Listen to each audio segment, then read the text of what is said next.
My name is Gerard Mitchell, and I'm the chairperson of the Prince Edward Island Electoral Boundaries Commission, which is established under the Electoral Boundaries Act. I'd like to introduce the other members of the commission. On my right is Lynn Murray, QC.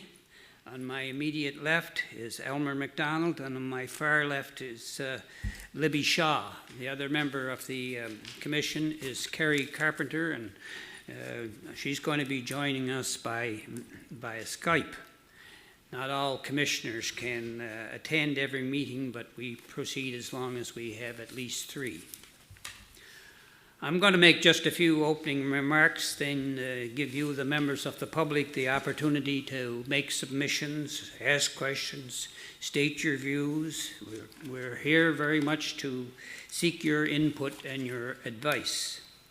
The function of the Commission is to review the 27 electoral districts of the province and to make a report to the Legislative Assembly setting out recommendations for changes as to area, boundaries, and the names of the electoral district. In determining the area to be included and in fixing the boundaries, the Commission is required by the Electoral Boundaries Act to take into consideration the following factors: the Canadian Charter of Rights and Freedoms, data from the Register of Electors, polling divisions from the most recent general election, geographical features, information pertaining to population, community of interest, municipal boundaries, public input, and any guidelines or criteria proposed for consideration by resolution of the Legislative Assembly. In addition, the Commission is allowed to take into account any other factors it considers relevant. As part of the process, the Commission is required to hold public meetings such as this one throughout the province to enable people to make representations as to the area boundaries and names of any district. We've scheduled 14 meetings to hear from people across the province. This is the 3rd one. The Commission is to make its report to the Legislative Assembly within 6 months of its establishment. Here I must stress a significant difference from previous Electoral Boundaries Commission reports. This time, the Legislative Assembly is required by law to accept the recommendations of the Commission. Accordingly, it is more important than ever for people to come forward and make their views known to the Commission and not wait for some other body or forum, because there may not be such another body or forum. And it is important to recognize that the boundaries we set are intended to last through 3 election cycles.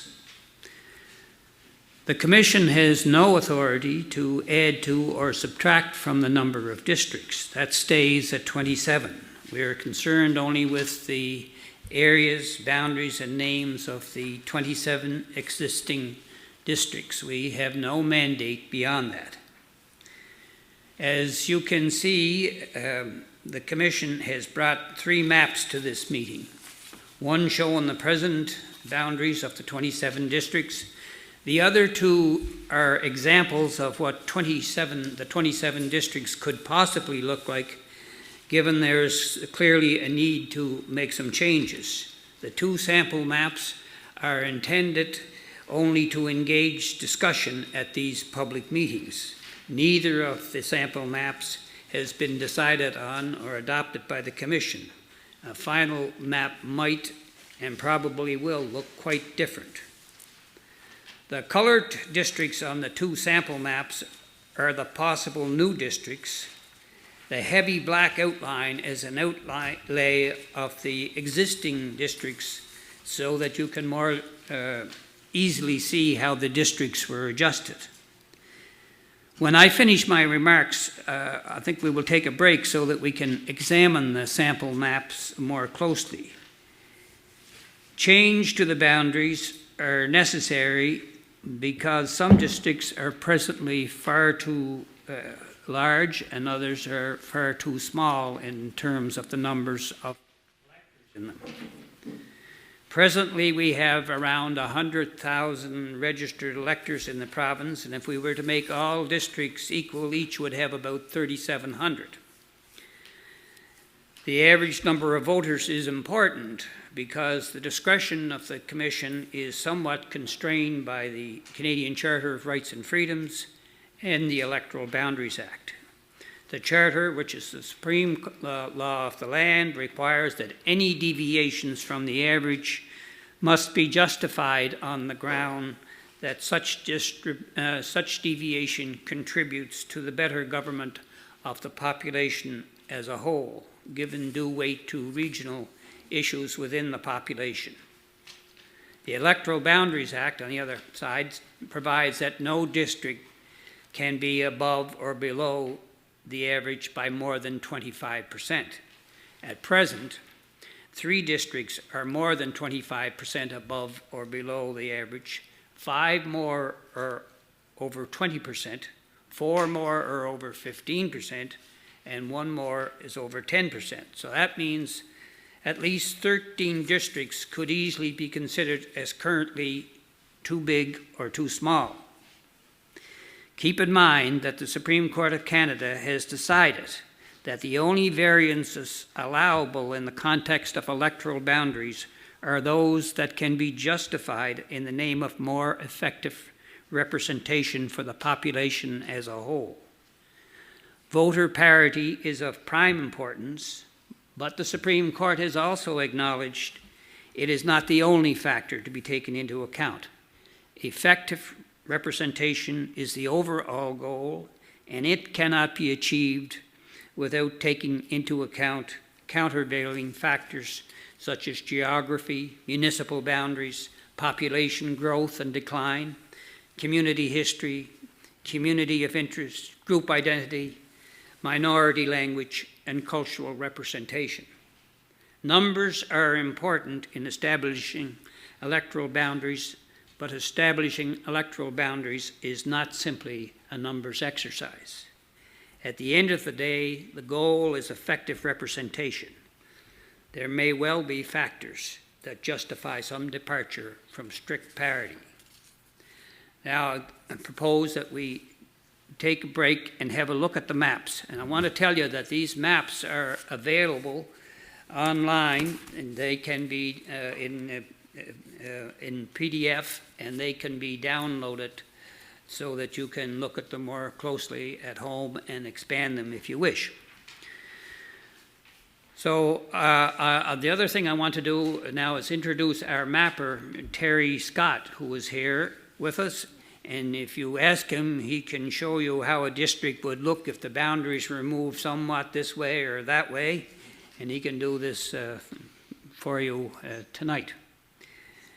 When we come back, we'll hear your representations or submissions or questions or suggestions, whatever you may have. But remember, we're here to receive your input, and we believe it's important. Thank you. Now take a break, grab yourselves a coffee or a drink, and look at the maps. And we'll come back in, say, 10 minutes or so. Make any representations or ask any questions you may have. We've got a mic here, and if you'll just come forward and give your name, and feel free to make your pitch.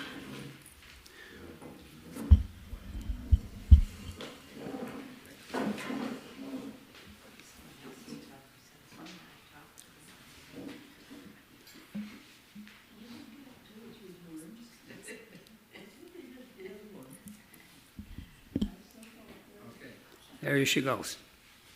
I'm not very well versed in this. It's kind of a private situation as opposed to a general thing that affects a lot of people probably.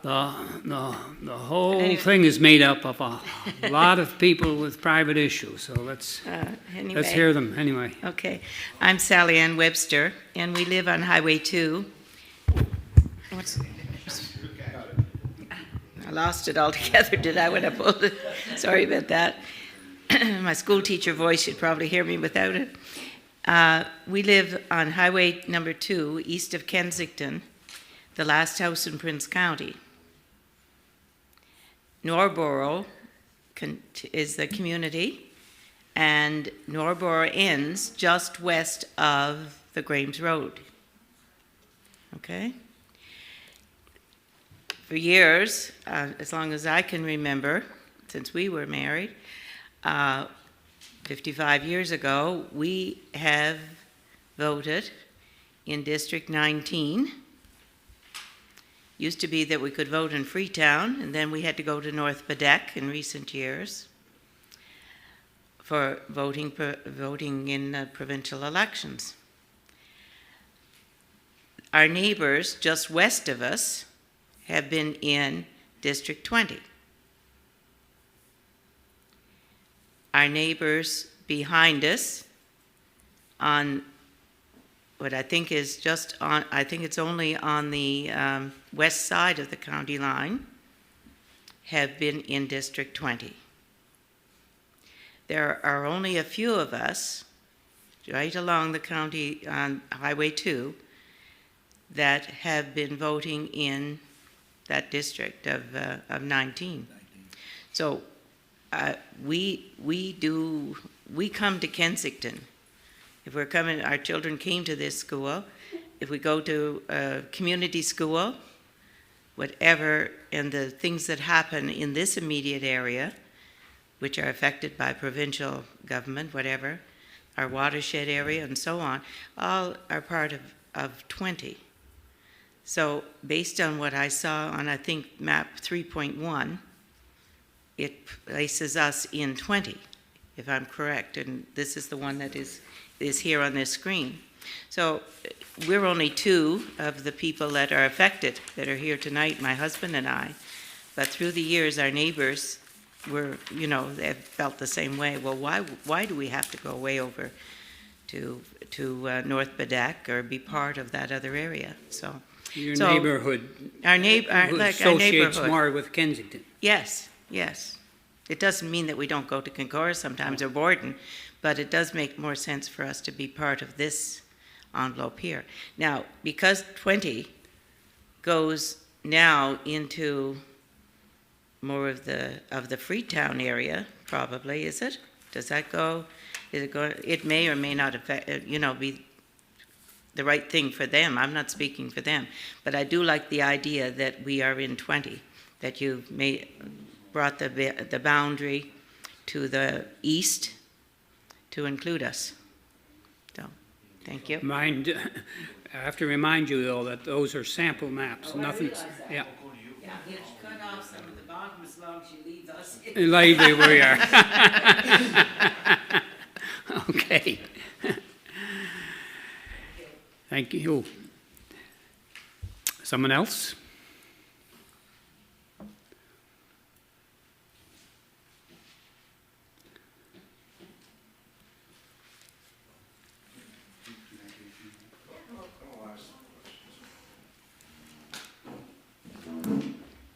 It's Aubrey Bell from New London. I'm in District 20. Patricia and I are both in District 20 in New London.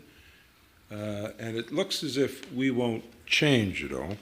But the future for District 20, according to these two proposals, one would see it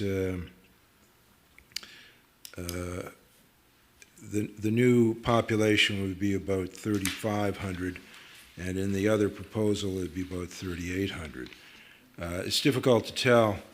I'm not sure if, this is more of a general question, but inasmuch as, if I understood you correctly, these boundaries that are embraced during this process would be in place for the next three yes, that's the intention under the Act. Yeah, so Just after every third general election, they do an Electoral Boundaries Commission. Okay. So that being the case, to what extent do these proposals, these two proposals, take into account projected growth, not just for District 20, but across the province? Across the because some of these districts, and District 20 is one, and has grown a considerable amount. Grown Some by- of the others have grown by a remarkable amount, Yeah. District 6 over in Stratford and whatnot. It seems reasonable to conclude that a place like District 6 is going to continue to grow, maybe not at quite the same rate, maybe at an accelerated rate, I don't know. District 20, Kensington, maybe, it is growing, but whether or not it would, our district, I even think if it was... Kensington area had a growth of around 7%. Yeah.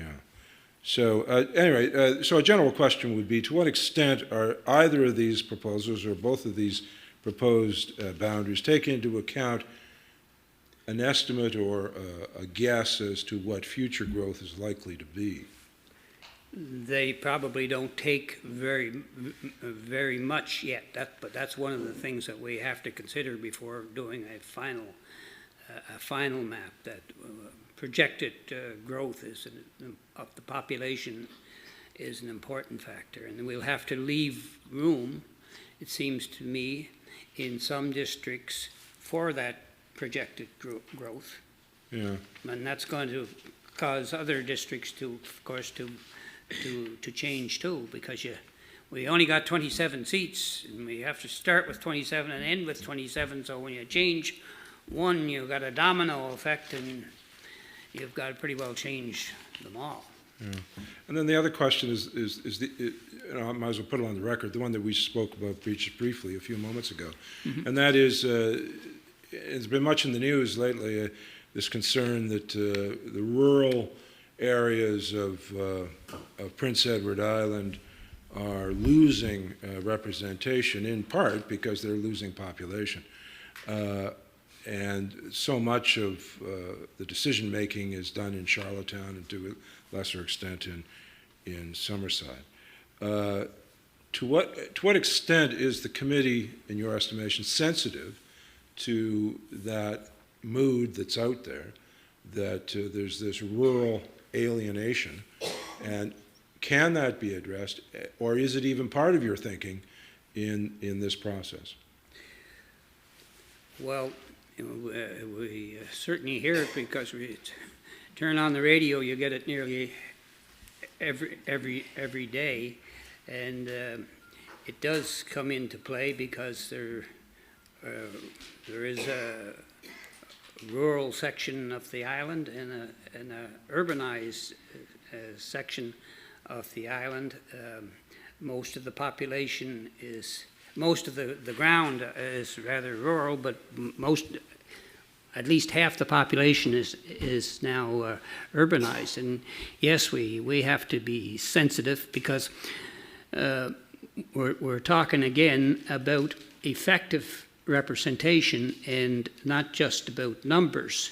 So at some point we may have to look and say, well, there aren't as many people in this or that rural district, but still we're going to enable them to have a district, even though it might be a smaller than it otherwise should be if it were average, if I'm making sense there. Because perhaps the argument goes, we've heard it a couple of times, that it may be more difficult in some ways for a rural MLA to service constituents than it is for an urban one, because the compactness of an urban district makes it easy to get around, and there are coffee shops to meet constituents and that sort of thing, whereas the rural MLA has to, drive up long laneways and that sort of thing. So I think the Commission is and will continue to be sensitive, but nevertheless, when you get down to it, too, votes belong to people. Unfortunately, votes don't belong to places. It might be a little bit different. So when the people leave one area and move to another, they take the vote with them. And that has to be respected too. So it's not an easy, it doesn't make for an easy solution.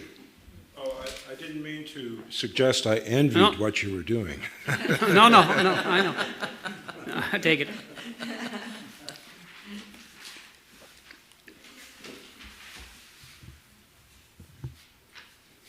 Ron Rayner, Central Badek.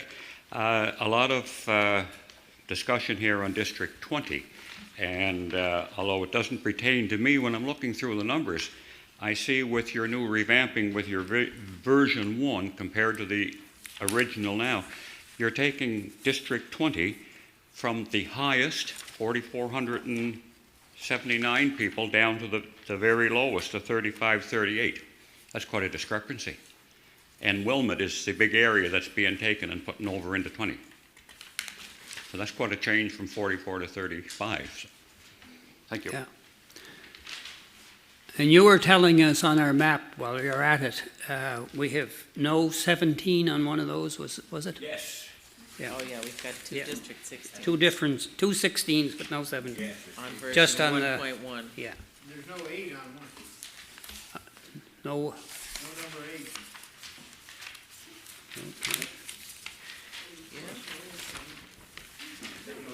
Yeah, I got 8. I got an 8.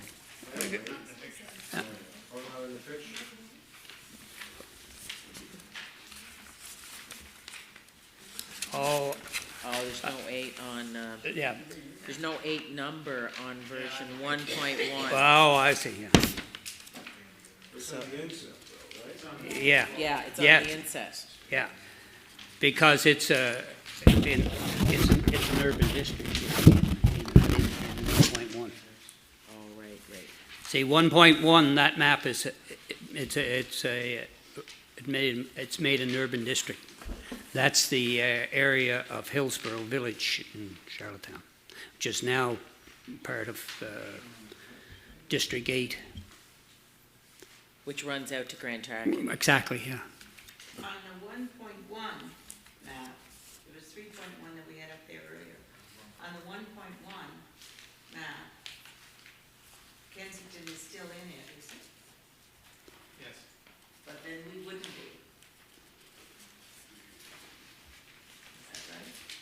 Where's the highway running in? Looks like you're in the north side of the road? Or Yeah. pretty close. We're on the north side. You'd be in 20. We would be in 20.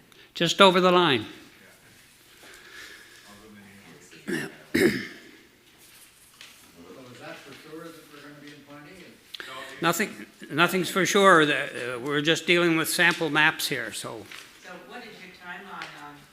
Well, we hope to have this done in May.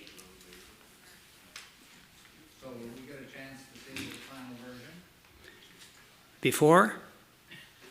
before we make it into law? No. Well, you better keep that in mind, wherever you want to be. All right.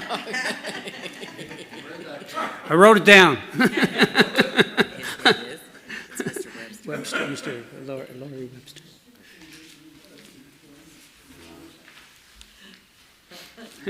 Then if you're looking to see where you live, if they're not in District 20. when it's Yeah. over.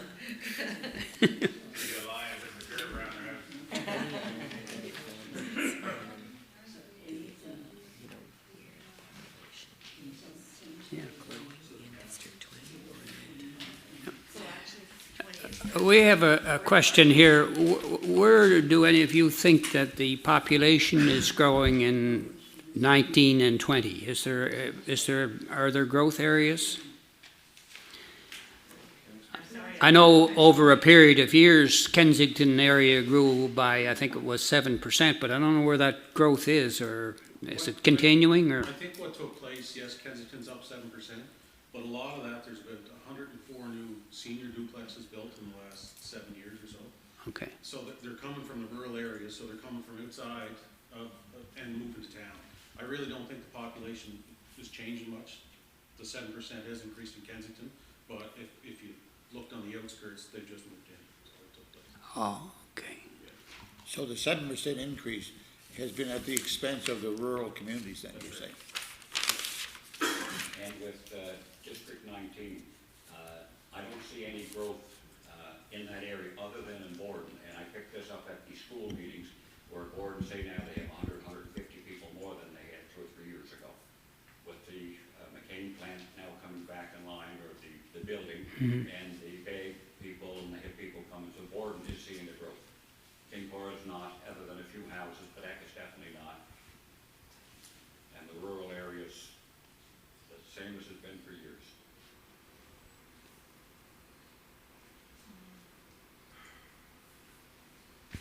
So there seems to be still just this crowding to the center all the time. There's So, a new building in the rural area of this, outlying areas of Kensington. There are a lot of new homes built in, out in Norwood. There's several new homes have been built in recent years.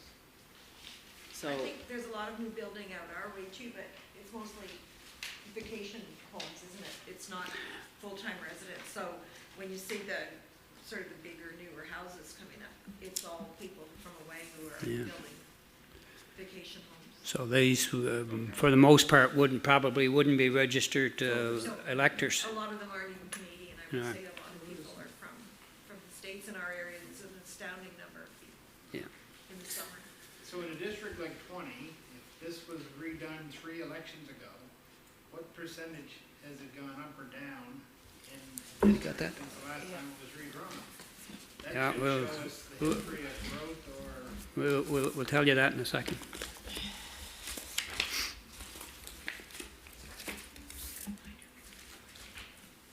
Turn on your mic.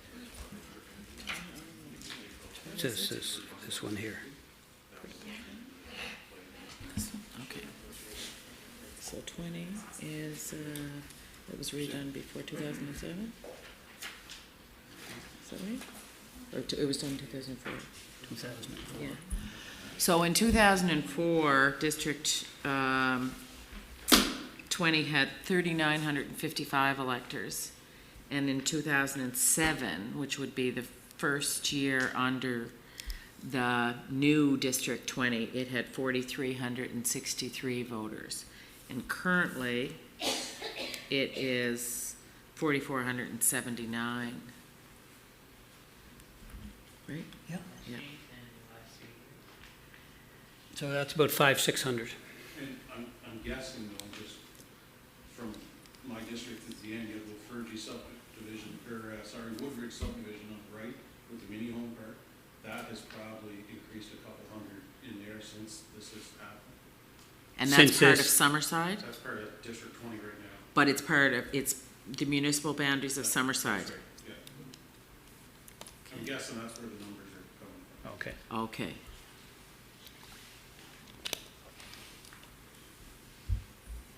it doesn't look like it's gonna change dramatically, other than the urban places.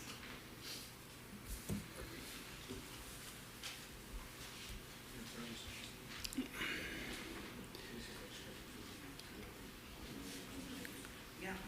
You could lose 50 people from each district that moves to Stratford. Yeah. Stratford's gonna go up like crazy, but the rest are just gonna stay. Yeah, just sort of, yeah, There's a lot of guesswork on what Yeah. you're up to. yeah. Yeah, Stratford is like, it's 40, at 43% over now, and there's no indication that that's the end of it. No indication of slowing down. And another thing that's going to happen in the Charlottetown urban area is that immigration, it's not immediate, but a lot of the immigrants that are on citizenship track, they'll become voters in 3 or 4 years, and there's quite a few of them, and that's going to have an impact in time. Majority of what Borden's talking is the immigrants coming in too. Pardon me? That's what Borden is talking about too, with immigrants coming in. Is that right? Yeah. Well, it'll be one thing if they distribute themselves throughout the island, but a lot of them tend to like the cities because they come from large urban areas, and the kind of business and trade that many of them do requires that they be in large urban areas. That's interesting, actually, because I'm involved with a refugee group here in Kensington to bring a family from Turkey, actually, and we're just waiting and hoping that they'll soon clear their security and so on. But talking to the fellow we've been dealing with from the Diocese of Charlottetown, he was saying that, in fact, a lot of the refugees they're having better, and I'm going to say better luck, but by by placing them in rural communities, really strong communities where they have a lot of support, and they're finding that it's actually working much better for the refugees. For the refugees, yep. So I know that in Kensington, we've, even after a year, we had a meeting last Monday night and we had 50 people, and that's after a year. And it's been an amazing success in terms of fundraising and community support and contributions. It was really, I think, surprised all of us how positive it's been. So I just thought that was an interesting comment that he made when he was talking to us about it. Yeah. Because, like at first when we started this, the general, well, everybody wants to go to Charlottetown. Nobody, those people won't want to come to Kensington. Well, I think maybe it's kind of shifting a bit. Well, that's good if it is. Well, you mentioned Borden, and now you mentioned Kensington, so I think that's a good sign if it's true. With that said, Mrs. Murray, while you have your big book open there, District 19, what was 2007? I'll give you 2004, because that's what the 4, commission, yes, 4 4. was when the commission realigned, or they realigned based on 2004.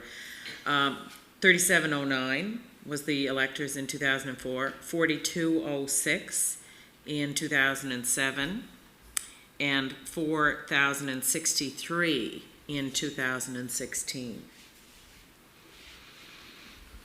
Can you give us District 18 as well, please? Okay. 2004, 4,039. 2007, 3658. And 2016, 3929. So basically, those rural areas are staying pretty consistent within 100, 150. Yeah, there's not much gap there. No. It seems to be the very far east and the very far west that are really suffering in terms of population. Who wants to be there? There you go. Well, Anybody interested in any other communities? Most of them all. You're kidding, right? Print out for next time. Come up and show us District 18, please.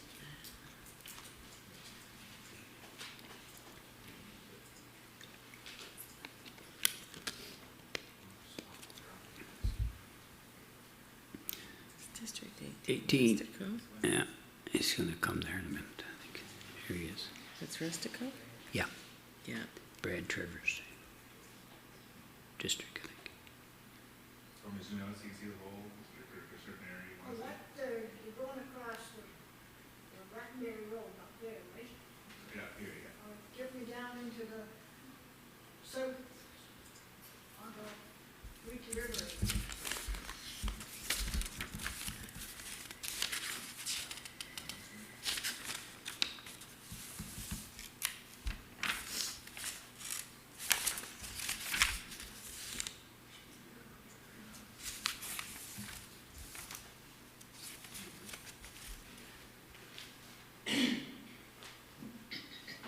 It's not changing much, right? It's taking a new section in. Leaving a section and taking a section. 36.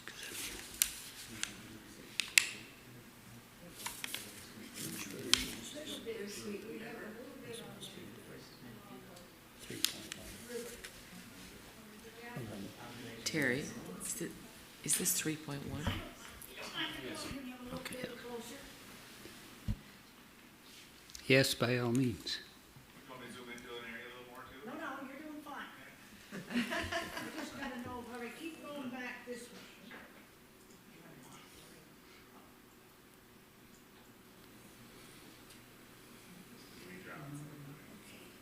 Yep, that's all right. So we just go to the river here and then all of this, some of this was in a different district before here, okay?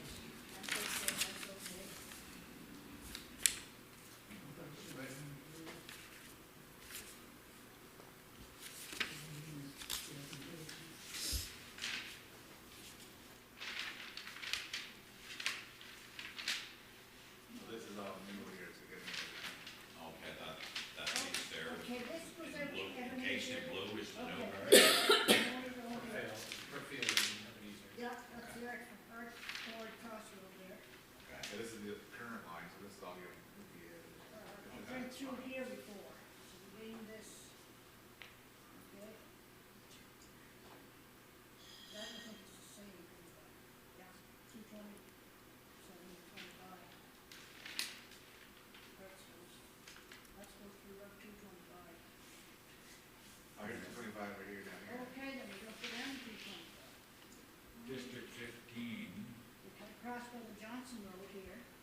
Yeah, I know where, yeah.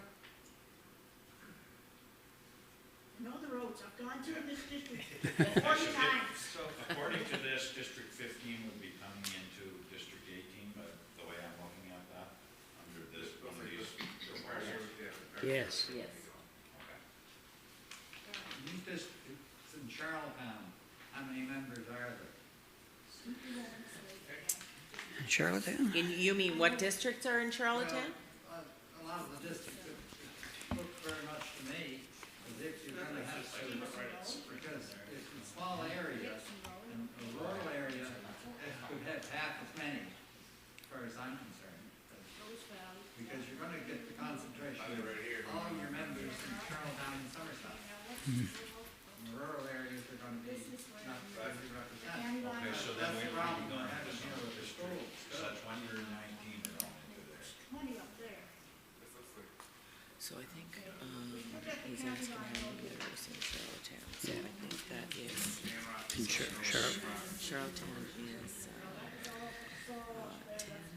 10, 11, 12, 13, 14, and part of 50. and then part of 15, Yeah. part of 8, part of 9. Yeah. 9 is East Royalton, right? Yeah, that's right, yeah. And 14, 15, okay. So how many is that? So 10, 11, 12, 5 and part of 3. Just, Yeah. so, Answer your question there's 5 districts in Charlottetown and part of Charlottetown's in 3 others. So you have 5 in Summerside as well, correct? That's right, that touch or yeah, touch. You're gonna have to make some adjustments there, you know. so what kind of adjustments would you I suggest? would suggest that in a place like in the district in Charlottetown, there could be twice as many as there would be in the rural. There would be twice as many, Yeah, but the legislation says we can only, change the legislation. Get worse, Yeah. and the rural areas will be so. It was the purple that threw me off.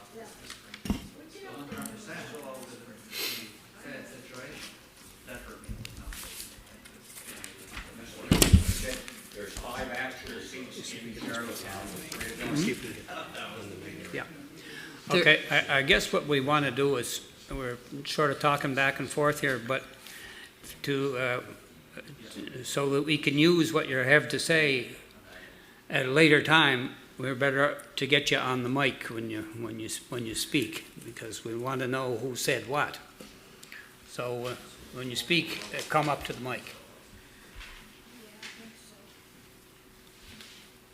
And I didn't mean for everybody to stop just because I said that. Yeah. I said I wasn't going to speak, but here I am.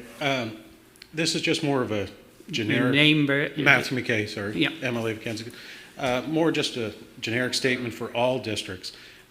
I know when campaigning, it's quite confusing because you'll hit a road, for example. It doesn't matter where they're at, but just some of the boundaries where they stop, it almost seems like they should keep going, right? So I guess just when you're looking at changing the map, is maybe make it in a distinct road, right?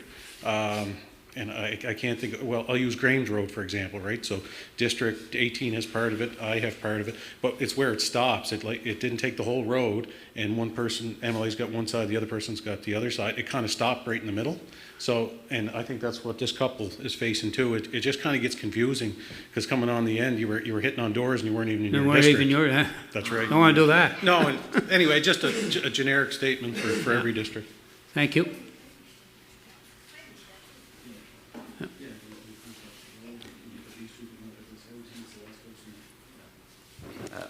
Ron Rayner. Just to touch on what they're talking about, these here roads and whatnot. Yeah, there's nothing you can do about if you split it on the road, that's going to be in one district, this district. I've just noticed in 18, 19, and 20 where these people were talking about, are we going to be in 19 or 20? Within 20 feet, you have 3 different representations all on the corner of the highway. So you're not going to be able to change that.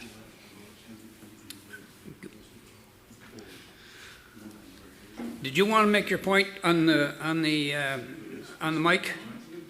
Yeah, go ahead.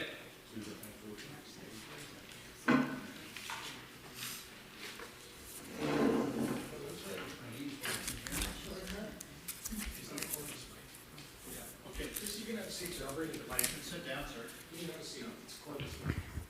Cordless mic, okay. Yeah, well, the point that I'm trying to make Just state is- your name first, would you? Lonnie Webster.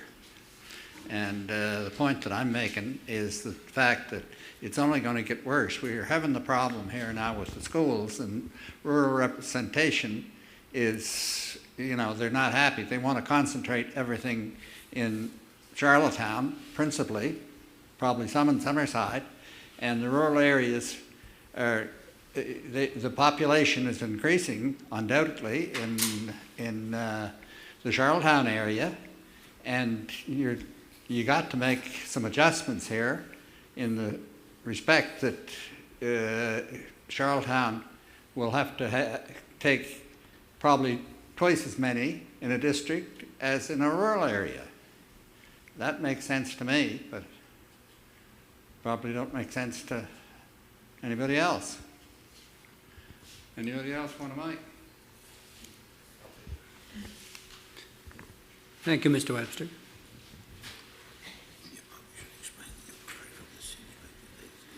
What's that?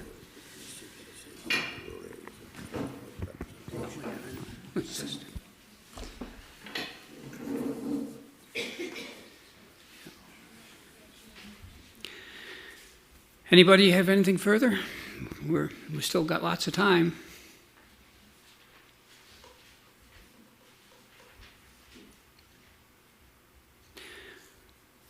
Tell me this. Does anybody here believe or not believe that it's more difficult to be a rural MLA than an urban MLA?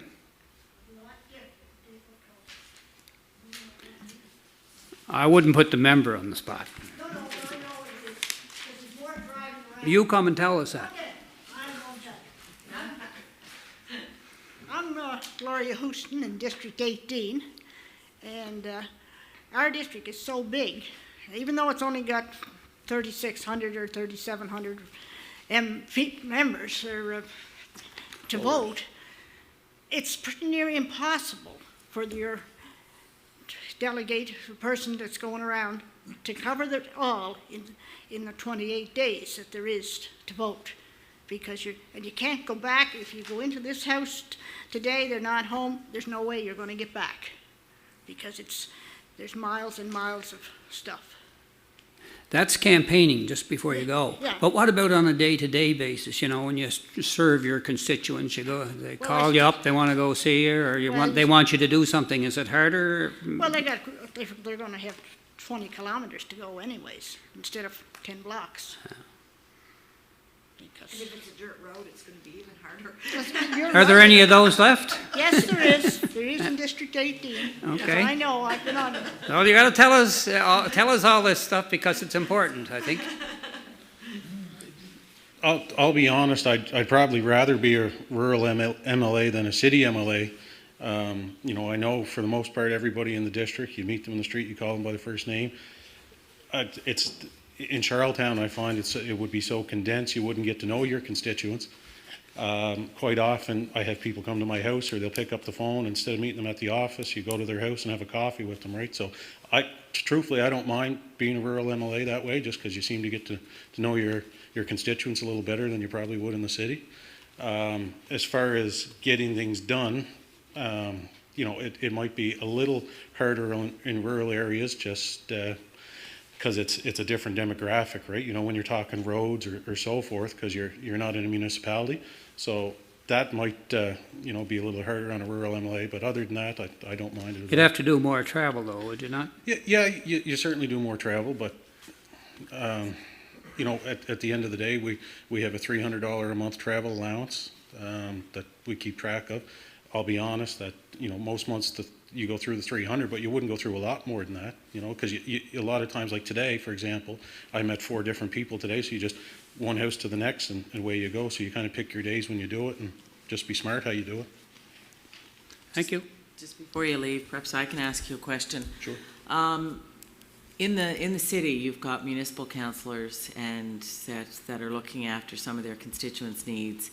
Where in some of the rural areas, you don't have that. Right. So do you find that more difficult to deal with your constituents' needs in that regard? Like, I think you mentioned roads, but there'd be planning issues, there'd be building issues, there might be, you know, community councils in some, not in others. To a certain extent, you know, the municipality here in Kensington, they have councilors. I meet with them usually on a week or 2 week basis, right? So we got good communication. I really don't find too much different because you're working with them as well. As long as everybody's working together, I really don't see any issue with it. Okay. Do you find that you have to make a lot of trips to Charlottetown on behalf of constituents or to do things for or with constituents? No, you're on the phone a lot. Yeah, on the right? phone a lot. You're on the phone a lot to Charlottetown, but I'm usually in Charlottetown twice a week. But for the majority, you know, now that I've been at it a couple of years, you make your connections through the different departments, and it's pretty smooth sailing now for the most part, really. As long as everybody's doing their job, you don't have a problem. I guess one of the questions I have is, do you think that you would have more questions from your constituents than perhaps than your MLA in Charlottetown would have? Because your MLA in Charlottetown has the municipality to direct the people to, and perhaps the voters are going to the municipality first. Definitely, I think I would get more than most city MLAs for sure. Right. I'd say it goes by district. Every district would be different, you know, depending on the needs. So mine would be a seasonal district, so quite often you're running into unemployment issues or people looking for summer work where somebody in Summerside or, you know, you're not getting them calls. Right. The same with the roads. No, I would say I would get more calls than a city MLA for sure. Thank you. So what's, It's a question, so I'll speak good and loud. No, you still have to, yeah. or we'll take the mic to you. Or we'll take the mic to you, yeah. I can get there, but I just suck. These ladies, That's all right. so we probably should try and get that on the record too. No, Mike, you have a great concern that the vote follow the people from a rural area that move into a townhouse or whatever in Charlottetown or wherever.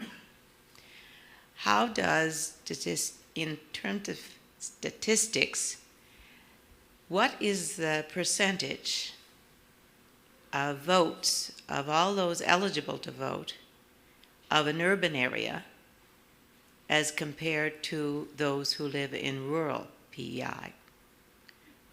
Where is it the highest percentage that turn out at the polls? Is it from rural PEI or urban PEI? I don't think we have. I don't, Because that's what we're talking about basically, yeah, is the right to vote. yes. And if you don't have those statistics available, then they ought to be that you could access them. And if you look at those 5 districts that are all in Charlottetown, bundle the population of the 5 of them together, the population at the time of those total population of eligible voters in the last provincial election against the number who actually voted, and see what the percentage was. Mhm. And you take as many rural areas as you want to take to add up to the same population and see how many who are eligible actually voted. Because if your concern is to make sure everyone has the right to be represented, the ones who really care about representation are the ones who vote. Mhm. That information would be available. And I think it's a consideration that should be part of your discussion. I believe that number was in the paper shortly after the election, showed all the ridings and the percentage of votes, so it should be available It should be somewhere to you available, guys. yeah. Yes. Yeah, I would be available. 20,000 people. Yeah. It was 20,000 people on PEI that were registered to vote that did not vote. I think it's about 80%. It's 80 That's or plus. that's the national. Well, I think PEI I mean is provincial, yeah. 80. Around 80%. I think it's about 80 or 80% that vote for all of PEI, but we can get those statistics, and that's a very good point. I think the other thing the lady was saying, though, was compare the rural percentage of, with the urban percentage, yeah. Okay. And I think you made a comment, we'd like to have that on the record, about you only have one MLA out here, or you only have one person to deal with. So can you perhaps state your name and put that on record? Yes, it's Patricia Bennett. I live in New London. And Matthew would be the only person we have to go to. We don't have any kind of representation at any level in the community at all. So, and I think that's probably, other than in Kensington. Are there any other I don't think there are any other incorporated in your riding, is there, Matthew? Well, it takes you part of Somerset too. Right, yeah. But in terms of the rural part of District 20, we have Matthew, and that's pretty much it. So, And that's pretty much true of all the rural districts. They only have the MLA. Exactly. Yeah. Right. And the MP, yes. Yeah. But in terms of being able to access someone, Matthew's our go-to guy. Mm-hmm. So, yeah. Thank you.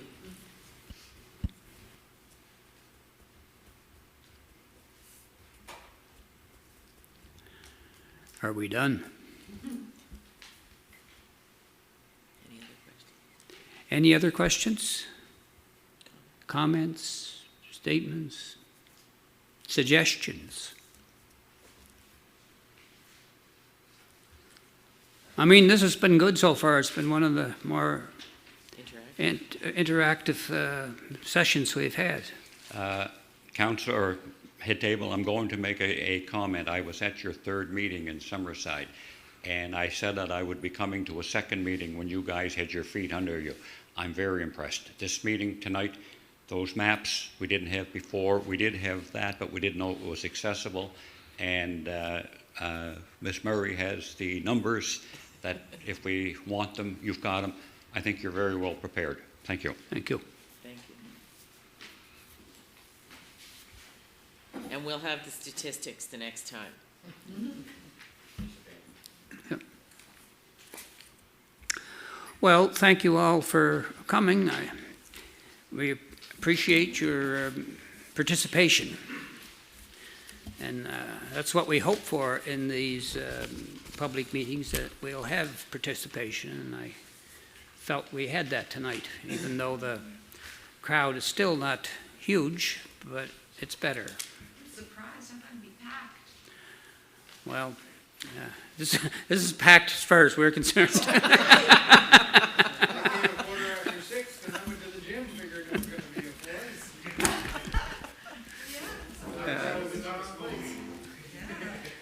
we should get those statistics. Get those numbers out. Paul will get those first. Paul can get those numbers per rise, numbers per rise, numbers per rise, numbers per rise, numbers per rise, numbers